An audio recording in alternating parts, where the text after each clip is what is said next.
Welcome to the 2024 Records Management Annual Training. The Records Management team consists of Matt Kunkel, Cynthia Economos, and Cynthia Jordan. Here are the topics we'll be covering today: roles and responsibilities of the Records Management Liaisons, best practices, retention schedules, destruction authorization requests, Iron Mountain procedures, our shredding services, Laserfish, policies, procedures, and resources, and some upcoming training events. This year, we introduced the Liaison Designation Form. This form assigned department records management liaisons and provided guidelines for key records management tasks.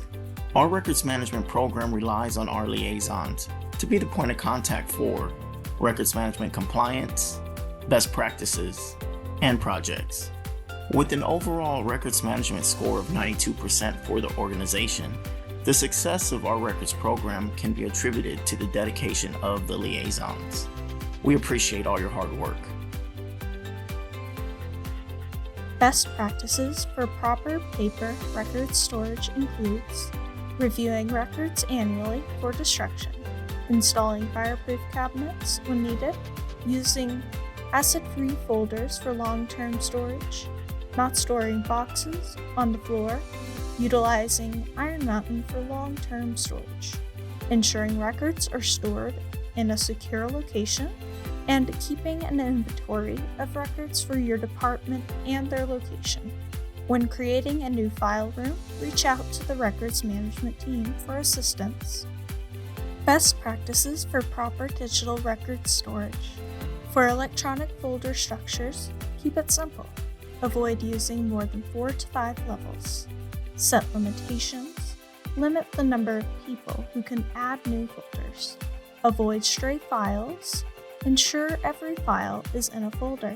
Here's an example of what a proper folder structure looks like. For naming conventions, avoid using special characters. Be concise and be consistent.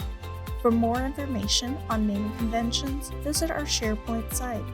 Electronic records should be reviewed annually for destruction. Consider if paper records can be created digitally instead. Retention schedules are issued by the Texas State Library and Archives Commission, or TSLAC. The records schedule shows the minimum requirements for keeping documents. Most departments will utilize more than one local government retention schedule. The use of retention schedules is required by city ordinance. Use the URL shown here to view the local government retention schedule categories. Utilize the TSLAC website for the most up-to-date information. You must keep documents for the amount of time listed on the retention schedule. Ask records management for help with determining which record schedule your records fall under. Once records have met retention, a request to dispose form may be submitted. This form can be found on the Global and SharePoint drives. The request to dispose form must be used for both digital and physical documents. Request forms must be filled out and fully executed before destroying any documents. In the destruction authorization form, include the number of boxes and the amount of data in megabytes. If you are destroying items from Iron Mountain, be sure to include the box number in your form. The records management team must review all requests to dispose prior to the destruction of any documents. The following information must be included in the request to dispose forms: the requester's contact information, the number of boxes or data size, all 5 authorization signatures, the record's retention number, series name, minimum mandated retention, and the date ranges.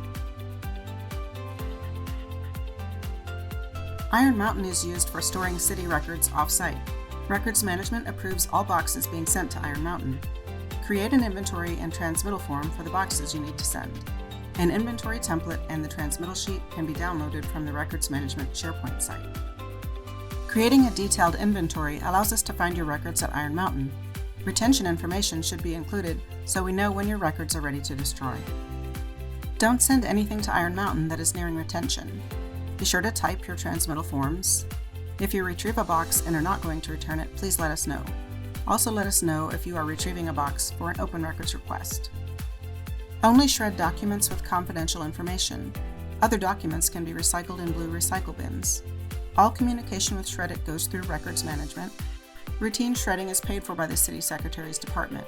However, special shred requests are paid for by the requesting department. Contact us if you need a bin added to your area.